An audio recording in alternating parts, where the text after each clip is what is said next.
მოგესალმებით მეგობრებო, ეს არის გადაცემა როგორი საქართველოს გვინდა.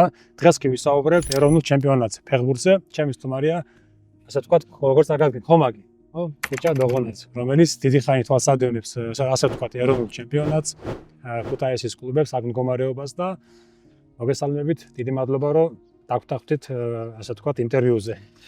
გაიხარეთ, დიდი მადლობა მოწვევისთვის და მინდა დავიწყო იმითი, რომ მე და ფეხბურთი იმიტომ ხშირად მეუბნებიან, რომ რა შეხება გაქვს ფეხბურთთან. ფეხბურთთან არასდროს არ გქონია შეხება, იმდენად რამდენადაც სკოლაშიც კი, როცა სკოლის პირველობა იყო საკუთარ ჯგუფში, სადაც 20 კაცი იყო, იქაც ფეხბურთს არ ვათამაშებდნენ, იმდენად არ მეხერხებოდა თამაში. თუმცა მიუხედავად ამისა, ბავშვობიდან, მცირე ასაკიდან ვარ ფეხბურთის გულშემატკივარი, ეს მამაჩემის დამსახურებაა და შეიძლება ითქვას, მახსოვს პირველად ვიყავი 5 წლის როცა წამიყვანეს ფეხბურთზე, კენჭის გადამაყლაპეს და მას შემდეგ ვარ დღემდე ფეხბურთის გულშემატკივარი. შვენიერი, ერთი რაღაც მინდა შესავალი გავაკეთო, ესე იგი, ბევრმა მომწერა კომენტარებში, ეს ახლა ჩვენ ვიმყოფებით, ეს არის ქუთაისის დინამო, ცენტრში ვიმყოფებით, ასე ვთქვათ, აი ასე მდგომარეობაშია, კადრების გადაღებული გვაქვს, თქვენ შეგიძლიათ იხილოთ ეს კადრები და უბრალოდ ამ ყველაფერს დაემატა ის, რომ ესე იგი ძალიან დიდი ანგარიშებით წავაგეთ ყველგან და ხომაგი თითქოს და ელოდება რომ ევროტურნირებზე და ერთადერთი ის არის რომ ეროვნულ ნაკრების მიმართულებით დიდი სიხარული ვნახეთ, მაგრამ რა შეეხება ჩემპიონატს დიდი მოლოდინი გვაქვს და ვერა და ვერ გვეღირსა.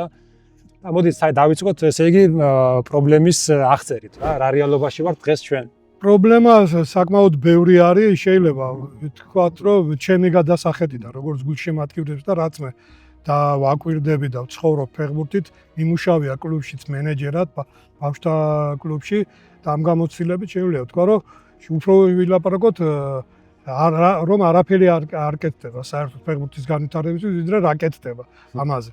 და სხვა თემა არის რა უნდა გაკეთდეს. სამწუხაროდ, ჩემ და სამწუხაროდ ამ თემაზე მე არ მომისმენია საქართველოში ან სპეციალისტებს, ვინც ყოფილი ფეხბურთელები, ვეტერანები თუ რაიმე სხვა სპეციალისტები ვინმეს ესაუბრა რა მიდგომები და როგორ შეიძლება განვითარდეს.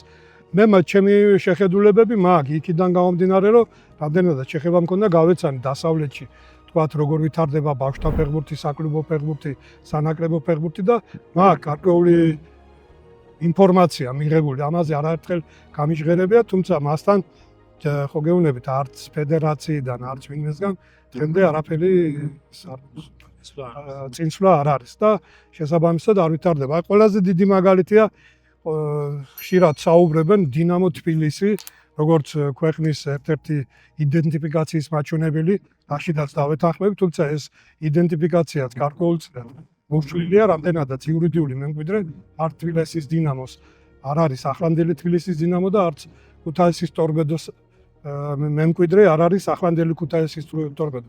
ანუ ესენი სტრუქტურულად სხვა კლუბები არიან, ახალი კლუბები არიან. ანუ წყვეტა უკვე მომხდარია, გინდა არ გვინდა.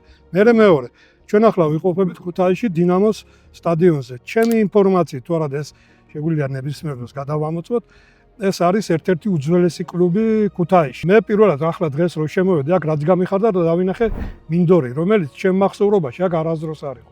ანუ შესაძლებელია აქაც ბუნებრივი მინდორი ყოფილიყო. და დღეს ამ მინდორს ხედავთ, თუმცა დანარჩენი ინფრასტრუქტურა რა მდგომარეობაშია ვხედავთ. შესაბამისად, რისი თქმა მინდა, ფეხბურთი იწყება მოედნიდან. სწავლება, ხო? კომპიუტერში ვერ ისწავლი ფეხბურთს, რაც არ უნდა ითამაშო, ტურნირებში მიიღო მონაწილეობა და ვერ საუბრით, როგორც გულშემატკივრობა, ყველაფერი არის მოედანი. ახლა რო გადავხედოთ ქუთაისში დაახლოებით ჩემი აზრით არის სადღაც 15-20 კლუბამდე საბავშვო ფეხბურთის კლუბი და ფეხბურთის მოედანს ბუნებრივი მოედანი მინდვრით ვერ ნახავთ. მე ავტოკარხანაში არის კოლხიდა კლუბი, მაგრამ იქ სტადიონია თვითონ მოედანია არასტანდარტული. სტანდარტულია რა თქმა უნდა. იქ ვინცა მეპატრონე ძალიან გადაყოლილია იმას და სხვათა შორის კაი პირობებია, მაგრამ სხვაგან არა. ანუ პირველი იწყება მოედნიდან. შესაბამისად, როცა უძველეს კლუბს ქუთაისში ასეთი პირობები აქვს, ძნელია. როგორც მითხრეს, ახლა რაღაცას აპირებენ, თითქოს ხელი შეუწყონ და განავითარონ და ამაში დადებითი ისმეტი არაფერი არაა. თუმცა ეს მთლიანად საფეხბურთო განვითარებას ერთი ვერცხლის მოყვანა და გაზაფხულს ვერ მოიყვანს და ესეც დახმარება შეიძლება იყოს პირობითი რაღაც ინფრასტრუქტურა მოწესრიგდეს, მაგრამ ფეხბურთი მარტო მოედანი არა, უამრავი რაღაც არის კიდე. ახლა რო გავყვეთ, ნახეთ აი ერთადერთი რაც მაგალითად ისტორია გვეუბნება, ხო, აგენ ფილმებიდან გამომდინარე პირველი მერცხალი, ხო? კი. ესე კოლხეთის დაბლობი იძლევა ამის საშუალებას, რომ ძირითადად ფეხბურთელები აქედან მოდიან, რა თქმა უნდა, დინამო მოდიოდნენ იქითაც აღმოსავლეთშიდაც არის ასე ვთქვათ ამის ტერიტორია გარკვეულწილად, ხო? ანუ რეალურად ბუნება, გარემოება, გეოგრაფია გვიწყობს ხელს და ხალხს ძალიან, რასთავარი ხალხს ძალიან უყვარს ფეხბურთი. და ხა მაგალითად რო შევადაროთ, ხო, აი ნახეთ, რომ როგორ გავიდნენ ვიცურდნენ ნორვეგიელები საფრანგეთის ჩემპიონატში, მაგრამ ამას კიდე ემატება ის, რომ არა მხოლოდ სანაკრებო დონეზე, საკლუბო დონეზეც უკვე ლიგაზე თამაშობენ და ესე იგი რაღაც გააკეთეს სწორად რაღაც მიმართულებით, რამაც ეს გამოიწვია, ხო? რა როლი აქვს ამაში სახელმწიფოს, ბიზნესს და საზოგადოებას? აი, სამივეს პასუხისმგებლობა. ესე იგი, რა არის, იცით, არსებობს გამზადებული, ასე რომ ვთქვათ, მექანიზმები, როგორ შეიძლება განვითარდეს ფეხბურთი. ამისი რამდენიმე მაგალითი არსებობს სოფლიოში, ჰოლანდიური სკოლა, ფრანგული სკოლა, თუნდაც ნორვეგია, შვეიცარიას უდიდეს წარმატებებს აღწევს, პორტუგალიის სკოლა და ყველას აქვს სხვადასხვანაირი მიდგომა. თავარი ეს ავიღოთ, შევაფასოთ ჩვენ სადა ვართ. თვითშეფასება თუ არ გავაკეთეთ ჩვენ სადა ვართ, განვითარებას ვერ დაიწყებთ. როცა გეცოდინება სადა ვართ, მე უკვე აიღებ იმ მექანიზმებს, სტრუქტურას, რაც არსებობს და იწყებ განვითარებას. მაგალითად, პორტუგალია, რომელიც დღეს არის ყველაზე დიდი მიმწოდებელი ფეხბურთისთვის და წელვანდელ მსოფლიო ჩემპიონატზე, უამრავი გულშემატკივარი ამბობდა, რომ პორტუგალია ერთ-ერთი რეალური კანდიდატია, საერთოდ ვერ ითამაშა ფეხბურთს, მაგრამ კანდიდატია, რატომ? იმიტომ რომ ფეხბურთელები ყავდა, ვარსკვლავები, ასე რომ ვთქვათ, ძალიან ბევრი. ეს საიდან მოდის? როგორც მე გავეცანი პორტუგალიური სკოლის განვითარებას, პორტუგალიაში 12 წლამდე ბავშვებს საერთოდ ათამაშებენ მინი ფეხბურთს, დიდ მოედანზე არ უშვებენ. და საერთოდ ევროპაში ძალიან იშვიათად ნახავთ სკოლას, სადაც დიდ მოედანზე ათამაშებდნენ ფეხბურთელებს, მაქსიმუმ 7-7-ზე. და პორტუგალია აკეთებს აქცენტს კონტაქტზე, ბურთთან, ტექნიკაზე და მოთამაშეების სკილზე. სასკოლო კლუბები არის თუ ცალკე ფეხბურთის კლუბებია და ბავშვები უბრალოდ მიყავთ თუ? არა, უყურეთ, იქ სხვანაირადაა. არსებობს პროფესიული კლუბები, რომელიც ვალდებული არიან, ისე ლიცენზიას ვერ მიიღებენ, თუ არ ეყოლა საბავშვო კლუბები მას. და არის მოყვარული კლუბები, როგორც ახლა ვთქვათ, ჩვენთან, რომელიც არ მონაწილეობენ, უბრალოდ ბავშვებს ავარჯიშებენ და ჩემპიონატში არ მონაწილეობენ. მაგრამ პირობები ყველას ერთნაირია. არის სისტემებითაც ამუშავებენ. მაგალითად, შვეიცარიამ, ბელგიამაც თავის დროზე რო დაიწყო, თუ არ ვწდები, ჰიცბელდი ყავდა ჩაყვანილი 10 წლიანი პროგრამები, საერთოდ პროგრამები როცა ეწევა განვითარების არის 10 წლიანი. 10 წლიანების და ზოგი არის 10, 20, 30 და შუაზე საერთოდ აქვს. მაგალითად 15 წლიანი ქონა, მე მგონი 2030-ში უნდა მიიღოს შედეგები. იაპონიას ამბობდა, რომ როდის უნდა ხდნენ ჩემპიონები 100 წლიანი პროგრამა ჰქონდათ. ეხლა დაიყვანეს 50 წლამდე და გადაშორების გზაში კითხულობდი, შემხვდა ესეთი ინფორმაცია, რომ ესე იგი არა მხოლოდ ეხლა გამიკვირდა, ანუ არა მხოლოდ ასე ვთქვათ სანაკრებო დონეზე, ხო, იაპონია რომ გამოდის და თამაშობს, არამედ ეროვნულ ძალიან პოპულარული გახდა რა ფეხბურთი თვითონ ქვეყანაშიც და ძალიან ბევრი ესე კლუბები ყავს და კიდე ერთი სტატისტიკა ვნახე, რომ აი რო არ გამოგვეკიდონ ბოლო მონაცემებით, UEFA-ს მონაცემებით საქართველოში თვალსაჩინო 5-ჯერ არის გაზრდილი რეგისტრირებული ბავშვი ფეხბურთში. ანუ ესე იგი ფეხბურთის სიყვარული და სურვილი და ბავშვების რეგისტრაცია არის. მეორე ეს არის, რომ აგერ ყავს ესეთი სოფლიო დონის ვარსკვლავები. ხო და მარტივი კითხვა არის, ხა ხალხს ფეხბურთს ყურება უნდა. ვარსკვლავები ყავს, ფეხბურთზე ადამიანები მიდიან. და რატო არ 7-2 აგეთ და 3-0 ახლა დაწერეს, ხო, ტორპედოს ხომაგებმა, რომ ესე იგი ჩვენ რაღაც გამოაცხადეს ბოიკოტი, ხო, აღარ ვივლი სტადიონში. ეს საერთოდ მაგარი შემთხვევაა ქართულ ფეხბურთის ისტორიაში. არა, ხო, პირველადაა რა. ესე იგი ფეხბურთი არის მაყურებელი და ფეხბურთელები, ხო, ეს მთელი კლუბი თავის მხნელებიან ყველაფრით, მაყურებლისთვის ხდება ეს ყველაფერი. ბიზნესის თვალსაზრისით და სანახაობის თვალსაზრისით და ყველაფრითაც. მაყურებელზე კეთდება ფული, სტადიონის ბილეთებით, გაყიდვების სატელევიზიო რეკლამით, ყველაფერი მაყურებლისთვის კეთდება. ესე იგი, გამოდის ტორპედოს გულშემატკივართა კლუბმა გამოაცხადა პროტესტი. არ მივალ ჩვენი ფეხბურთის მოედანსახურება თამაშის სანამ იქნება თქვათ მწვრთნელი.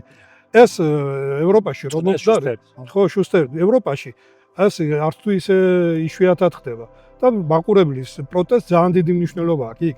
ჩვენთან პირიქით მოხდა, როგორც კი ამათმა გამოაცხადეს პროტესტი, ეგრევე მიიღო კლუბმა გადაწყვეტილება არ დაუშვან მაყურებელი სტადიონზე. მე ვნახე რომ ის რა ქვია გინებას გუმობთო და არ დავშინდე არა პირდაპირ ეს იდენტიფიცირებულია ინცი გინებოდაო და იმათ სტადიონზე არ დაუშვი.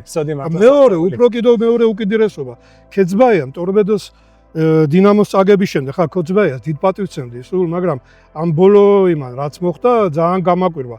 კი მეთქი ემოციური კაცია არ მიცა პრესკონფერენცია თავის დაიჯარიმა და რაღაცა ერთი კვირა გავიდა და მე გააკეთა განცხადება მეთქი ვიყავი მონდომები რა სიტყვის ქეძბაია გამოდის და ამს რა უნდა გელაპარაკოთ 1.5 მილიონი რო წავაგეთო 1.5 მილიონი კაციო გვაგინებდაო და სტადიონზე იმის 1%-იც არ მოდი ანუ დაყურებელი ვარ მე ვინც ამ სანახაობა ვისთვისაც იქნება სანახაობა დამნაშავე ვარ მე მაყურებელი ანუ ეს არის საერთოდ კატასტროფა არაფერზე არ ლაპარაკობენ გარდა მაყურებლისა საქართველოში ანუ ფესაფეხბურთო სტრუქტურა ლანძღავს მაყურებელს, მაყურებელი ლანძღავს ფეხბურთს. ფეხბურთი რო გალანძღავს მაყურებელს, ეს ჩვეულებრივი თემაა.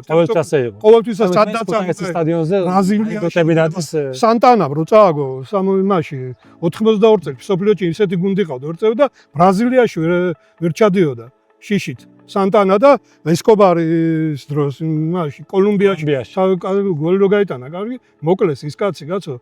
ანუ ხომაგების სხვა თემა და შენ ხარ ფეხბურთი რომელიც ჩემთვის თამაშობ ჩემთვის რა ეს კი არა ვარ გლადიატორის მაყურებელი რაც მე ვამბობ სანახაობისთვის რითაც სიამოვნებას ვიღებ და ამის მაგალითი წინა ევროპის ჩემპიონატი იყო რა ამბავი იყო ახლა აფეთქი ველოდი მაგრამ ამ ხელას არ ველოდებოდი ყველა უყურებდა ფეხბურთს დიდია არიან და ზოგადად უყურებდა იმის გამო და ესე იგი ფეხბურთელის გვარებიც კი ბავშვებმა იმდენი არ იწოდნენ ქართველების რაც ხო ყველაფერი 4 წლის შვილი მყავს და თითქმის ყველა იცის ნაკრების ფეხბურთელები ესე იგი ყველანაირი მონაცემები გვაქვს ერთადერთი მე ხა ჩემას ვიტყვი რომ ჩემი აზრით აი ერთი მაგალითი მახსენდება ესე იგი მახსოვს ზესტაფონში იყო კერძო ინიციატივა ბიზნესის და კლუბი დადგა და ესე მახსენდება რომ ესე იგი ირგვლივ მთელი სოფლებიდან ხალხი ხო ფეხბურთს ხალხს სტადიონი მაგრამ ესე იგი მაშინ ჩემპიონი რო გახდა მახსოვს რომ აი ჩვენთანაც ჩემი ამაჩემის სოფელში იქით ესე იგი იმდენი ღვინო დაილიაო ხო ესე იგი 91 წელს იყო ბოლოს ეგეთი სიტუაციაო და ესე იგი ახლა ჩემი მდგომა ესეთი არის რომ ქალაქებისთან რო არის იდენტიფიცირებული კლუბი აქვს ამას კარგი ინფრასტრუქტურა არის კარგი საბავშვო კლუბები და ახლა წარმოგიდგენთ ეგეთი მდგომა რო იყოს რომ აი ქუთაისი ბათუმი იქ თელავი იქ ზუგდიდი არის ეს მოტივაცია რომელიც ფეხბურთელს აძლევს თავისი ქალაქის სახე დიდი მოტივაციაა ძალიან ახლა შევხედოთ ფეხბურთის განვითარებაზე და ეროვნულ ლიგაზე რო ვლაპარაკობთ უამრავი მაგალითები იაპონია რო ახსენე იაპონიის გარდა სამხრეთ კორეა ჩინეთი ამერიკა როგორ დაიწყეს მათ როგორი გეგმა შეიმუშავეს ჩამოყავდათ ასაკის ფეხბურთელები ვარსკვლავები და პოპულარიზაციას უწევდნენ ხო აი ხა კვარაცხელია და ესენი რო ჩამოვიდეს სიტყვაზე საქართველოში და ითამაშონ აი ცოტას თუ ნახავთ ქართველ ფეხბურთელს რომელმაც ითამაშა კალაძე მაგალითად ბოლო წლებში საქართველოში არ უთამაშია ანუ როცა უკვე ამ თამაშიერას მე რო ჩამოვიდეს უზბეკეთს მაგ გააკეთა ეს სხვათა შორის რო ვიცოდეთ სკოლარი ყავდა წვნელი მე არველაძე მუშაობდა იქ უზბეკეთის ნაკრები სოფლიო ჩემპიონატი ითამაშა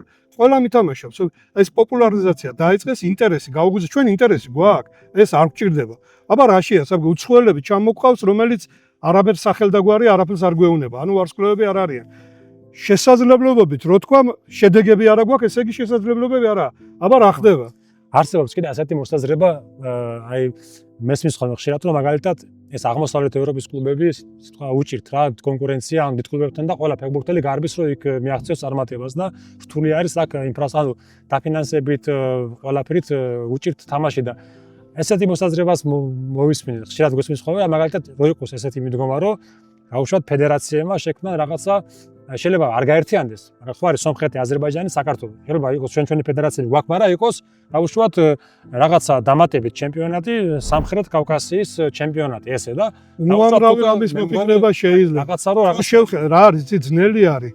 მახალ რო ვილაპარაკოთ, რომ რატო არის ამ დონეზე, ხო? 5 კლუბი, აი ტოპ 5-ეული ევროპაში ითვლება ტოპ 5 ჩემპიონატი, ხო? საფრანგეთი, გერმანია, ინგლისი, იტალია და ესპანეთი.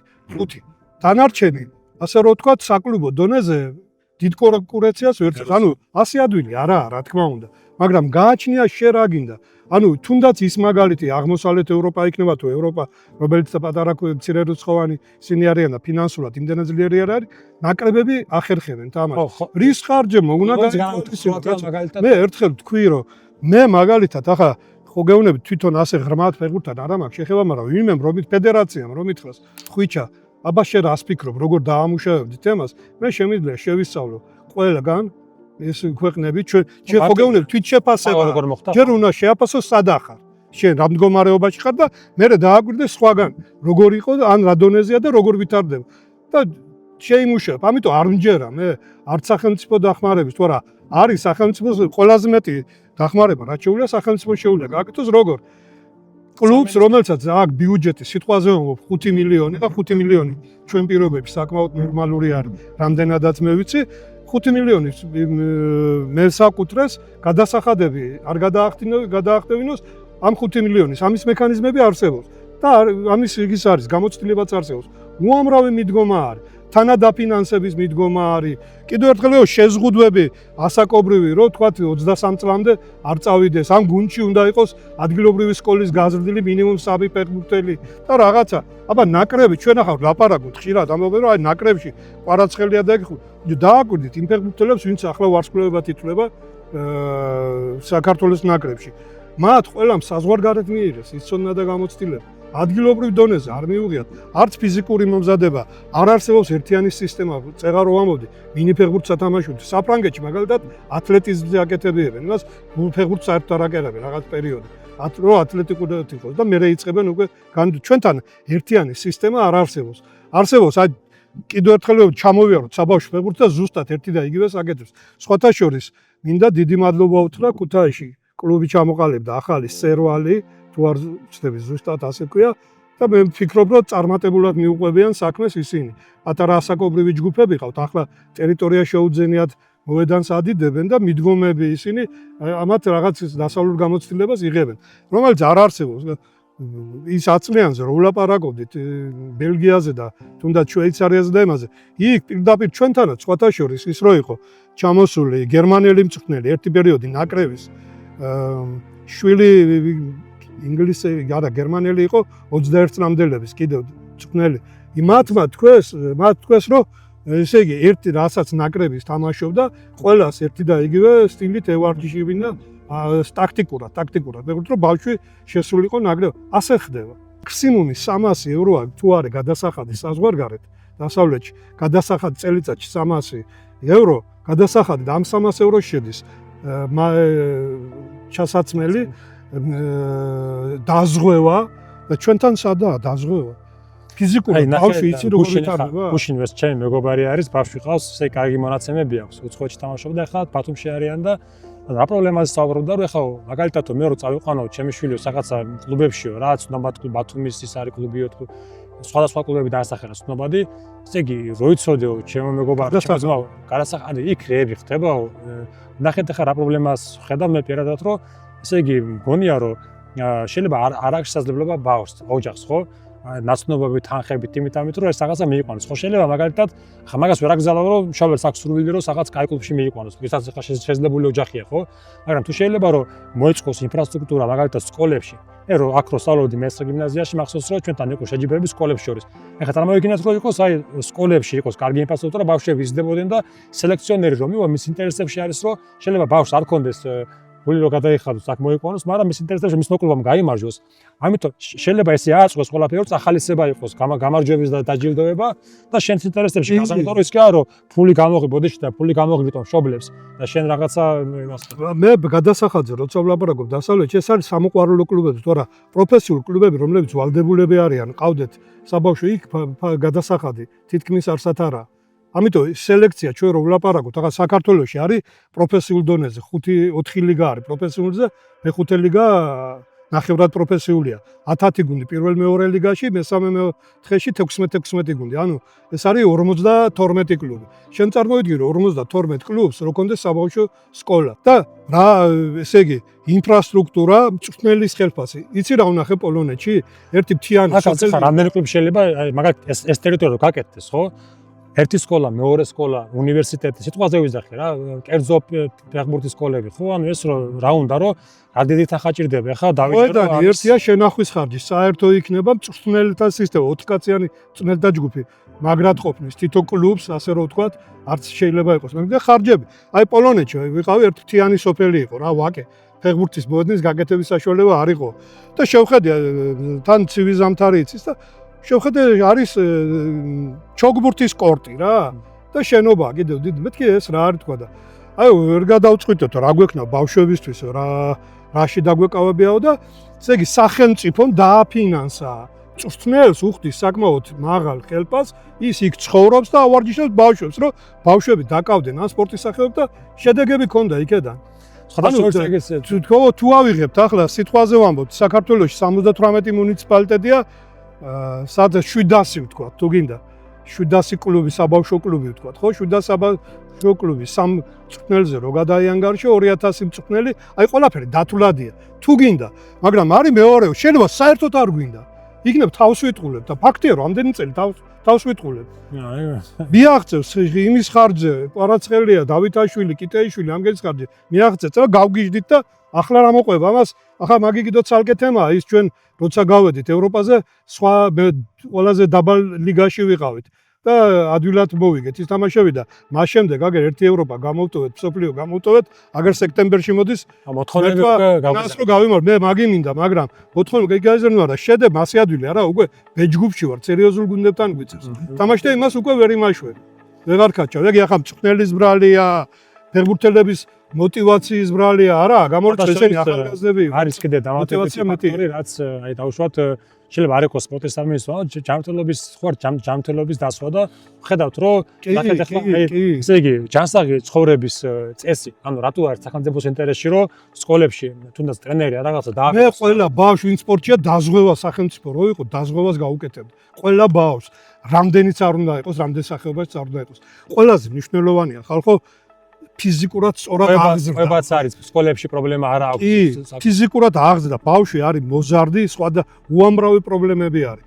მისი ზრდის პერიოდში კვებასთან დაკავშირებით, სიმაღლეში ზრდაში გარვით და უამრავი. და მას მინდა მუდმივი დაკვირვება, ისე კი არა. ის საფრანგეთი რო თქვი ატლეტის ფაქცია, უყურადღებით მუდმივი დაკვირვების ქვეშ არის. შეიძლება ფრინავდეს ბავშვი და 15 წლის მერე უცებ განვითარება ანძვლის სისტემები ისე არ განვითარდეს, ტრამვიანობა, უმეტესობა ჩვენი ტრამვიან აი ოქრიაშვილი, ჩაკვეტაძე აქტიურად ჩაკვეტაძე ვერ თამაშობს, რასაც თასელი საქართველოს ელოდა, ხო?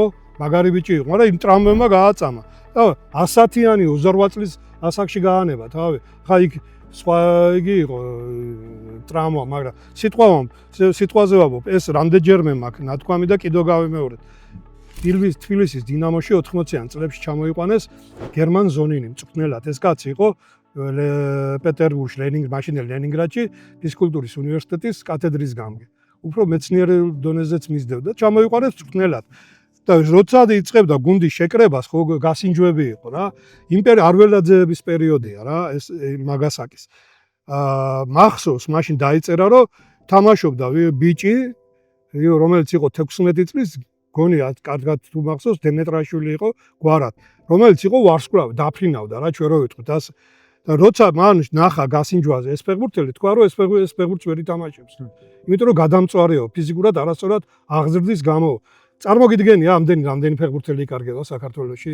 ხოდაშორის ახლა გამახსენდა, ანუ ჩემი სანაცნობოდან და სამეგობროდან, სანათესაოდან არიან ესეთი ადამიანები, რომელსაც განადიდი მონაცემები ჰქონდათ, მაგრამ ამ ყველაფერს კიდე ემატება ეს პრობლემა, რომ დიდი ემიგრაცია მივიღეთ, ომები იყო, სიდუხჭირე, ბევრი პრობლემები იყო, რამაც დაკარგა ბევრ თაობას დაუკარგა, ესე ვთქვათ, შესაძლებლობა რომ განვითარებულიყო. მაგრამ ახლა რო წარმოვიდგინოთ, დაუშვათ აი ერთი არის სახელმწიფოს დახმარება, მეორე არის საზოგადოების ჩართულობა, კერძო ინიციატივები, უბრალოდ კერძო ინიციატივების მიმართულებით, ანუ როცა სიტყვაზე დღემდე მასაურობენ, ახლა მაგალითად ზესტაფონში, ხო? ამბობენ, რომ ეს კლუბი, რომელიც ასეთი თელი ეს აფხელა ის ჩართო სოფლები და ესენი საქომაგოდ, აი რატო ეგეთი განცდა აქვს, რომ იმ ფედერაცია გახსოვს შენ მუდმივ პრობლემაში იყო ფედერაციასთან ის კაცი კოკაია, რომელიც საკუთარი ინიციატივით აკეთებდა ყველაფერს. კერძო, აი ესე იგი სახელმწიფო ფეხბურთი უნდა იყოს კერძო, მაგრამ აი ფაქტი მაგია, იყო კაცი კერძო ინიციატივით, რომელიც დებდა ფულს ამ ყველაფერში და შედეგი საერთოდ მე მგონი რომ მეოთხე ლიგაში გადააგდეს, ხო და ბაზაზე, მაგის ბაზაზე თამაშობდა ნაკრები წლების განმავლობაში, მგონი ახლაც თბილისში. ხო, ამიტომაც მაინც ვიზახი რომ ესე იგი სკოლიდანვე იქნება, ანუ შესაძლებლობას თუ მიცემ მეტ ადამიანს, ხო, მეტი შანსი არის, რომ ვიღაც გამოხდეს შესაძლებლობები და პირობები. არის პირობები და ეს და ესე იგი მეტი, ასე ვთქვათ, ინფრასტრუქტურა და ჩემი აზრით ახლა თან კიდე სტატისტიკა გვაქვს ისეთი, რომ კატასტროფული მაჩვენებელები ეს სიკვდილიანობის გზებზე, ასე ვთქვათ, სხვადასხვა მიმართულებით ახლა დაცულობა. კრიმინალის ან რაღაცა არის. კრიმინალისკენ ყველაზე საშინელება კიდევ მაგია ბავშვები რო ვერ გადადიან გუნდებში რომ მიაღწევენ სრულწლოვანებას და გუნდებში რო ხდებიან უმეტ ძალიან ბევრი შემთხვევაა რომ მიდიან კრიმინალისკენ ეს ბავშვები ან ემიგრაციაში. ხო, მაგრამ ემიგრაციაში კრიმინალისკენ მიდიან. ყველაზე ცუდია რომ არა ჯანსაღად აგრძელებენ ცხოვრებას, რაც არის კიდევ უფრო კატასტროფა ამ შედეგების. აი წარმოედგინე ტორპედოში ბასილაძე გამოჩნდა ერთი ფეხბურთელი და ისიც წავიდა უკვე და გუშინ წინ იყო კირტავა, მე მგონი ისიც ტორპედოს აღზრდილია ითამაშა, ძირითადი გოლიც გაიტანა იმ ბიჭმა. ტორპედოს აღზრდილი ტორპედოში არ თამაშობდა. თუ შენ წარმოედგინე ქუთაისში რამდენი ბავშვია ფეხბურთით დაკავებული, რომელსაც არა აქვს მომავალი გუნდში მოხვედრის. ხო, მასე 2000 კაცი რო თქვათ ახლა, ხო? 2000 მინიმუმ იქნება ალბათ ქუთაისში.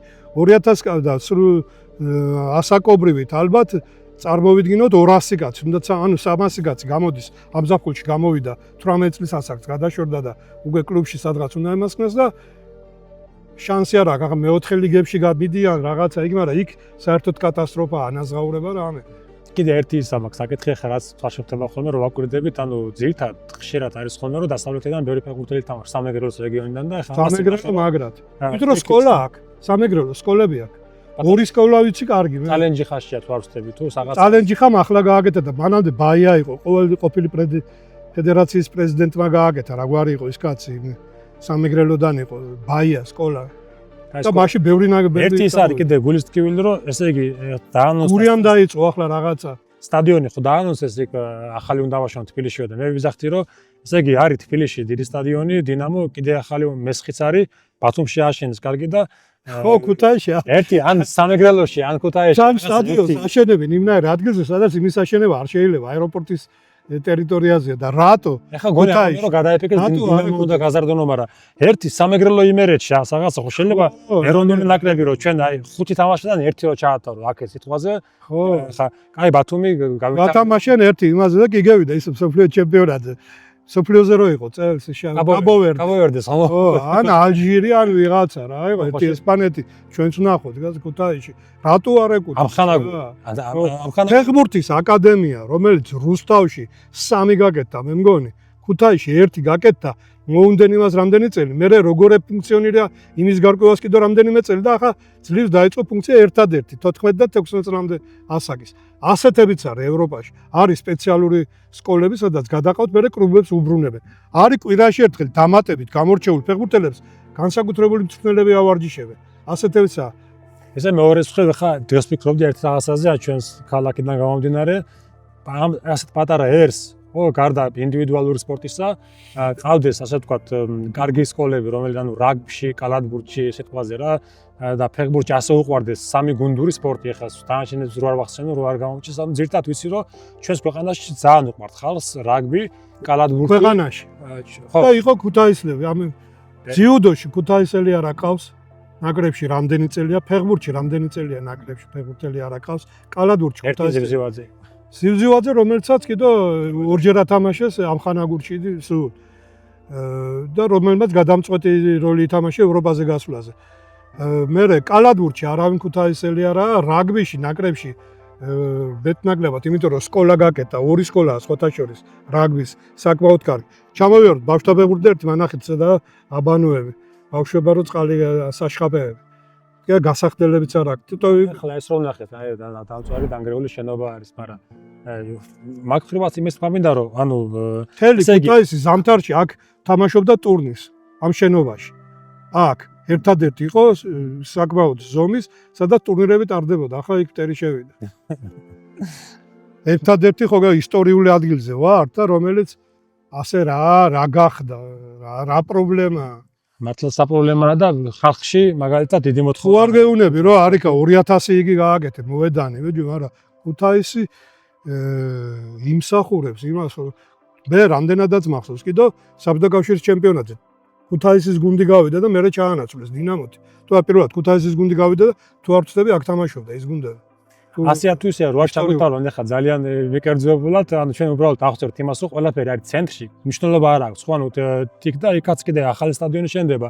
ხო და ხო შეიძლება რომ რაღაცა გულისწყობა არის ის, რომ ასე რაგბი, ანუ კალათბურთშიც ჩემპიონები გავხდეთ ჩარჩან თუ არ ვწდები, წელს მგონი მეორე რაგბის გუნდიც არის, ფეხბურთის მცდელობებიც არის, რაღაცა არის და ერთადერთი უნდა ის, რომ მე აში ვაკრიტიკებ ახლა ფედერაციას, რომ რაღაცნაირად რეგიონებსაც მეტი ის მისცეს რა, ასე ვთქვათ, ან ტურნირები, ან დაფინანსება, ან ინფრასტრუქტურულად რაღაცა მეტი შესაძლებლობები გაუჩინოს რეგიონს, იმიტომ რომ თბილისში ხა ვიყავი და დინამოს აკადემია რაც არის იქით დიგომში რომ გამოდიხარ, ესე იგი მასივში, ისენი აქვს, ხო, აი შესაძლებლობები შეიძლება აქაც არის ახლა საღორიაზე, ხო, არის რომ ბევრგანაა, კაცო. იქ რა, იქასაც ნახავ, ისეც აქ ვერ გველიძის აკადემია, საბურთალოს აქ ყოფილი იბერია 90 ყველაზე საქართველოში მინდა ვთქვა, ეს სერვალის არ იყოს ქუთაისში, რასაც აკეთებს იბერია 99, ეს არის კარგი. თავის ფეხბურთელებს ზრდის და წელიწადში მინიმუმ 2 ფეხბურთელს ყიდის ქართველს. ახლა ყველაზე მეწარმე იბერია ხარო გავიდა. ახლა რო გავიდა. ამაზე ვამბობ. და აგერ მე-13 წელია ჩემპიონი ხდება და ყველაზე იმათ თამაშობს. აქ იმას თავისი იგი სისტემა შემუშავებული ევროპიდან გადმოიღო და ამუშავებს. ახლა მინდა დავუბრუნდე კიდე მომეწონა თავიდან როც კი საზრი რომ ფეხბურთელები რომლებიც ბრუნდებიან, ხო, ცდილობენ რომ რაღაცა ითამაშონ და მე კიდე მეს ვიტყოდი რომ ის ფეხბურთელებმა რომლებსაც ნახეს, ახლა ერთად კვარაცხელია ნახა PSG, ნაპოლი, შეიძლება კიდე სხვაგან გადავიდეს სხვა ფეხბურთელებმა. ანუ მათი როლი რომ ისინი აქ რო ბრუნდებიან, არა მხოლოდ ცენტრში ფედერაციაში, არამედ აი ამ მაგე დეპუტატებად მიდიან პირდაპირ. ჯერჯერობით ასეთი გვაქვს და აწირა მოხდება არ ძივზივაძეა ერთადერთი კაცი სხვათა შორის ვინც თქვა ინტერვიუში რომ მე როცა დავრუნდები მინდა ბავშვთა ფეხბურთში ჩავერთო გავაკეთო კლუბი რაღაცა და ფეხბურთის თამაშზე სხვათა შორის ბოლო წლები მან თქვა რომ თუ მინდაო მაქვს სურვილი რომ ტორპედოში ვითამაშო როგორ არის ინფრასტრუქტურა ევროპაში ხო ეს უბრალოდ რომ წამოიგო შენს ქალაქში შენს ქუჩაში და მოახმარო შენს ქვეყანას რა ვიცი ალბათ უფრო მეტად მაგაზე მეტი გამოძია მე რაც და შენ რაც არ უნდა ვილაპარაკოთ მაგ ხელა გამოცდილება არავის არ აქვს უსურვებ წარმატებას ჩვენს ქვეყანაზე აგება ამე გვეშველოს კი მე მინდა იყოს სპორტით ბევრი ახალგაზრდა დაკავებული და წარმატებული მათი უფლებები დაცული ჯანმრთელობის კუთხით, განვითარების კუთხით და ეს ბევრი რაღაცას იძლევა ჯანსაღის საზოგადოების მომავალში და არა იმ სიბნელეში რომელშიც დღეს ვიმყოფებით. თან ფოტოშოპში ის უნდა აღინიშნოს, რომ ქუთაისში წლების განმავლობაში ყველაზე მეტი მაყურებელი დადის სტადიონი, მეც დავდივარ. ყოველთვის. აი რომ იმდენად გიკდება მე გული სადღაც საკეთე ხედავ ბოლო დროს ხო რომ უკვე კომაგების აღარ მიდიან და მე ხალხში კიდევ ერთხელ მე მივდივარ სანახაობის გამო სანახაობა თუ ვერ ნახე რა თმინდა. ჩავთავ ტელევიზორს და უბალეშიგებ როგორც ყოველთვის ლივერპულს და უღურებ და ვისიამოვნებ. იმიტომ რომ აქ ვერ ღებულობ სიამოვნებას. იყო შედეგი ხეტიანის დროს მაგალითად იგივე ასათიანი დროს ყიფიანი რო იყო რომ გურც აგორებდე რაღაც ტაქტიკურად იგრძნობოდა ბრძოლა ბავშვობიდან რო ჩემპიონი გახდა რაღაცა იყო ახლა ვერ უყურებ ამას. სამწუხარია. მინდა კარგად შემორტებული მოტივირებული ქუთაისის გუნდი. და ტორპედოს სახელშეცვლილი. ჩვენ გვინდა ძლიერი ეროვნული ჩემპიონი. კი, ვინს გარეშე გაჭირდება. აწერეთ კომენტარები, გააზიარეთ და დაწერეთ თქვენი მოსაზრება თუ როგორ უნდა განვითარდეს ჩვენი ასე ვთქვათ ჩემპიონატი და ზოგადად ფეხბურთი ჩვენს ქვეყანაში. დიდი მადლობა.